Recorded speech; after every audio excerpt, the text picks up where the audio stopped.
महाभारत के 17वें दिन का युद्ध समाप्त हो गया था। अर्जुन के हाथों कर्ण वीरगति को प्राप्त हो गए थे। अपने प्रिय मित्र कर्ण की मृत्यु का समाचार सुनकर दुर्योधन टूट गया था। कर्ण की मृत्यु पर विलाप करता हुआ दुर्योधन रणभूमि की पावन धरती पर बाणों की शैया पर लेटे गंगापुत्र भीष्म के पास पहुंचा। दुर्योधन भीष्म के पैरों को पकड़कर रोने लगा और बोला, प्रणाम पितामह। दुर्योधन को यूं विलाप करता देखकर भीष्म पितामह बोले, मेरे सिरहाने आओ पुत्र दुर्योधन। तभी दुर्योधन पितामह के सिरहाने आकर बोला, पितामह मैं आज बिल्कुल अकेला हो गया हूं। मेरा मित्र कर्ण, मेरा भाई राधेय मुझे अकेला छोड़कर चला गया है। पितामह इस तरह तो मैं दुशासन के शव पर भी नहीं रोया था, परंतु राधेय की मृत्यु ने मुझे कंगाल कर दिया है। पितामह मैं कंगाल हो गया हूँ। पितामह बोले, हे पुत्र, क्षत्रिय का यूं रोना शोभा नहीं देता।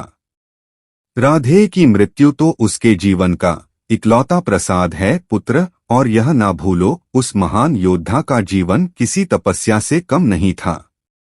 उस अभागे राधेय के हिस्से में हमेशा अपमान ही आया। और हे दुर्योधन, तुम उस राधेय को समझने की भूल मत करना। पुत्र, तुम्हारा मित्र कर्ण कौन्तेय था। वह यह जानता था कि वह कौन्तेय है, फिर भी वह तुम्हारे पक्ष में लड़ता रहा और तुम्हारे ही पक्ष में लड़ते लड़ते वीरगति को प्राप्त हो गया।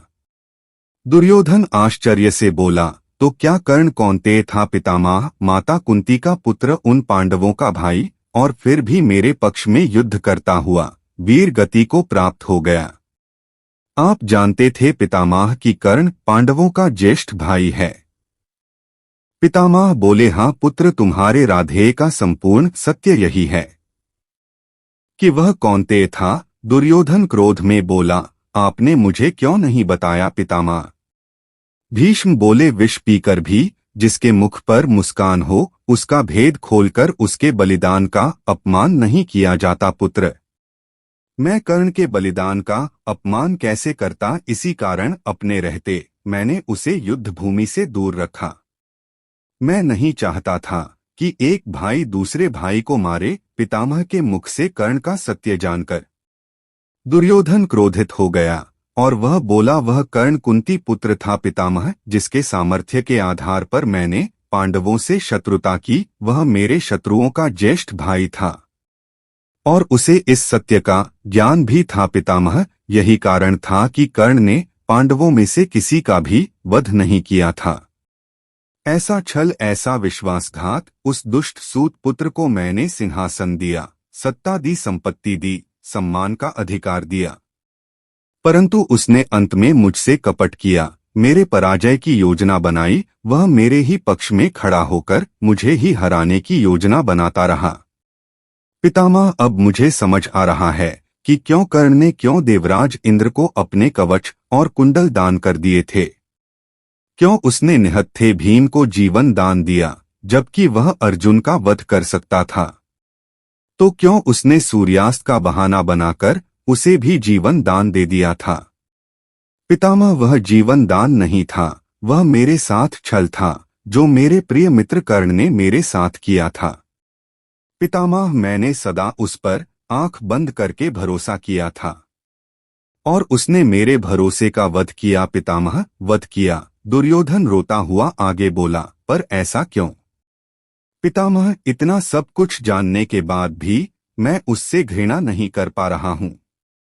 इतना कुछ देखने के बाद भी पितामह, यह मेरी आंखें उसकी मृत्यु पर अश्रु बहा रही है।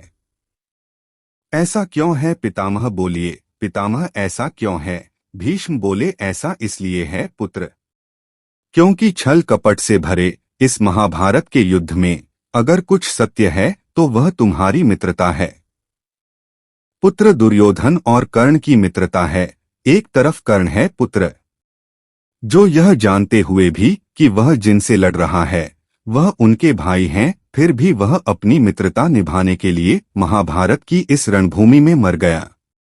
और दूसरी तरफ तुम हो पुत्र, जो यह सत्य जानने के बाद भी कि कर्ण तुम्हारे परम शत्रुओं का बड़ा भाई था, उसकी मृत्यु पर अश्रु बहा रहे हो। धन्य हो तुम पुत्र, धन्य हो, और धन्य है तुम्हारा मित्र कर्ण, और धन्य है तुम्हारी मित्रता। और आज मैं अपने इन वृद्ध हाथों से ज्येष्ठ कुंती पुत्र को प्रणाम करता हूँ। उसके बलिदान को मैं प्रणाम करता हूँ, जिसने अपनी मित्रता के लिए अपने प्राणों की आहुति दे दी। पुत्र आने वाला इतिहास दुर्योधन और कर्ण की मित्रता को सदैव आदर के साथ स्मरण करेगा। दुर्योधन विलाप करते हुआ भीष्म पितामह के चरणों को स्पर्श करके अपने शिविर लौट जाता है। यह छोटा सा प्रसंग हमें बहुत कुछ सिखाता है।